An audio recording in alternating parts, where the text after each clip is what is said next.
Hello everyone. In this video, we are going to dive deep into self-help listening part 1, where you will listen to two people solving a problem in real-life solution. You will learn the most effective strategies to understand the conversation, catch key details, and avoid common traps.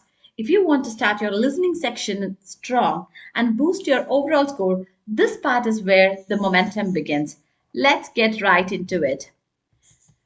Each part 1 audio is based on a practical everyday issues like planning a trip, deciding on an event, or making a choice. You will be told what the situation is before the audio begins. Use that preview to mentally prepare. Example, if the prompt says, you will hear two people discussing how to spend their weekend. Immediately you have to start thinking. They might talk about weather, transport, schedules, or preferences. This helps activate the right listening filter. Then the second one is you have to preview the questions. Right before the audio plays, quickly glance through the questions. You often have few seconds. Even seeing the first few words of each question can clue you into what details to listen for. Why this helps is if question 1 is about why they changed their plan, your ears are now tuned to that part of the conversation even before it comes. Got it? And listen with intent. You should know what to catch.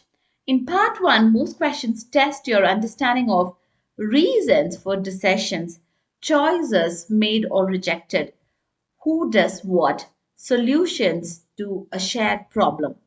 You have to train your brain to pick up phrases like, how about, what could work, what if we.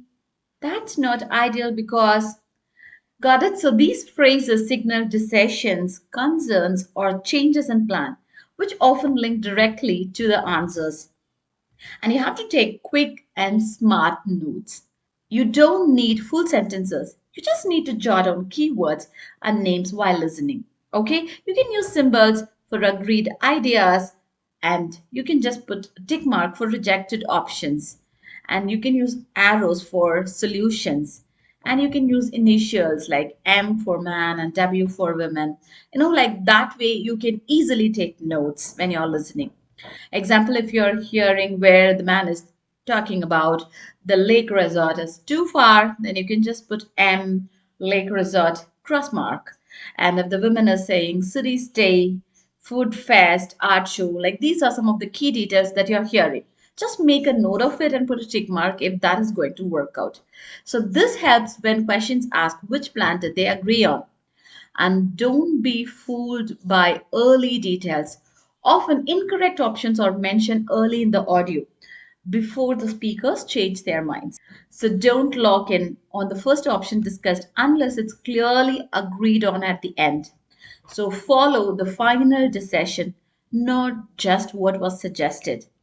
And you have to listen for confirmation signals between speakers. Okay, say for example, if they are saying, yeah, let's do that, sounds good, I'll handle that part.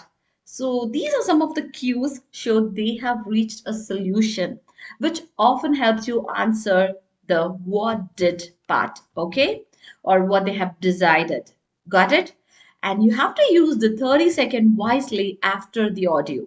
You get 30 seconds to answer each question, so don't rush. First, eliminate wrong choices. Then you can confirm your pick by recalling what was actually said, not what you assumed. Got it? And there are some common traps that you need to avoid. Just because an options phrase appears in the audio doesn't mean it's the right answer. You have to match the ideas, not just the words. And you have to go with what was said clearly. Don't read between the lines too much in part 1 because it's usually direct. Some test takers forget the initial situation, like whether the context is shopping, travel, etc. Remember that context shapes the meaning. Okay, now I'm just going to give a conversation. Listen to it carefully. It's a family planning and a barbecue event. Okay, hey, are we still doing the family barbecue this Sunday? Yeah, that's the plan, but I just checked the weather. It says it might rain. Oh no, should we consider moving it to Saturday? The forecast looks clearer then. Possibly, but Saturday is going to be pretty hot. Plus, your parents said they are only free on Sunday afternoon. Okay, maybe we can still do Sunday, but set up some shade or even rent one of those pop up tents. That could work, and if it drizzles a little, we can still manage with umbrellas and a tarp. What about food? Are we doing a potluck again? Yeah, I think that worked well last time. Everyone brings one item. I'll make the pasta salad and lemonade. Great, I'll handle the grill and pick up burgers and veggie skewers. Okay, now let's move to the question part. Why is the woman unsure about holding the barbecue on Sunday? And you have four options here. If you want, you can just go through the options and try to identify the right option. It's supposed to be very hot. She has another event planned. The weather might be bad. The grill is not available. It's easy, right? And the right option is C. The weather might be bad. Okay? The next question is, what do the speakers plan to do about food? Order from a restaurant, bring their own meals, have it catered, arrange a potluck. And the right option is arrange a potluck. That's what they have decided, right? And for the third one, which food item will the man be responsible for? Pasta salad, lemonade, veggie skewers, and fruit platter. So the option is veggie skewers. Got it? So one of the biggest mistakes students make in self-help listening part 1 is believing that the answer is hidden in the first thing they hear. It is not. In real conversation, people rarely make a decision immediately, right? They often change their minds, consider different options, reject ideas, and then finally they decide. Self knows this. So the test is designed in exactly the same way. Imagine two friends planning their weekend. One person says, "Let's go to the beach." Many students immediately think, okay, beach, that's the answer. They mentally lock it in. But then the conversation continues. Actually, the weather forecast says it's going to rain. Maybe we should watch a movie instead. Suddenly, the beach is no longer the answer. The final decision is watching a movie. This is why listening part 1 is not about the first idea, it's about the final decision. Think of the conversation as a journey. First comes an idea, then comes a discussion. People agree, disagree, they give reasons, they change plans and explore alternatives. Finally, they arrive at a decision. So, your job is not to collect random words, your job is to follow the journey until the end.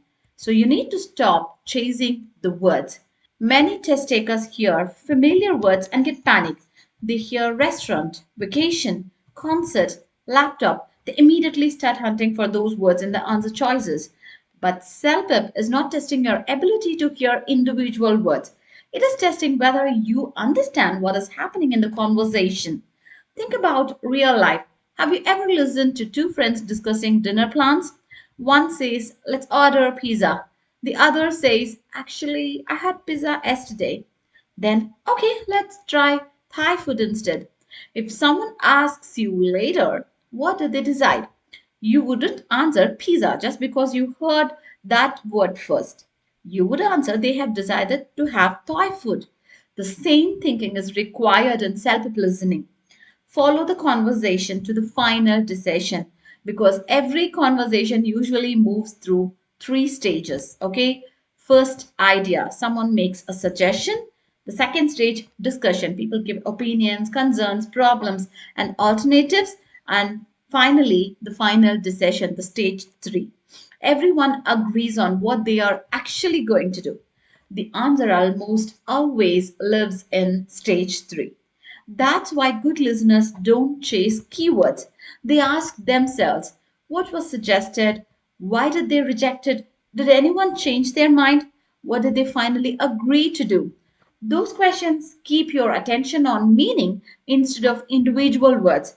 So, the golden rule for self listening part 1 is whenever you hear a suggestion, don't get excited. Mentally tell yourself, this is only an idea, not the answer yet. So you have to keep listening and you need to wait for words such as actually, instead, but, on second thought, maybe we should. That sounds better. Let's do that. Because these phrases are clues that the conversation is moving towards its final decision. Remember, ideas can change, opinions can change, and plans can change. Okay, so that's all for today's video. Kindly like, share, and subscribe for more self help tips. See you in the next video. Bye bye.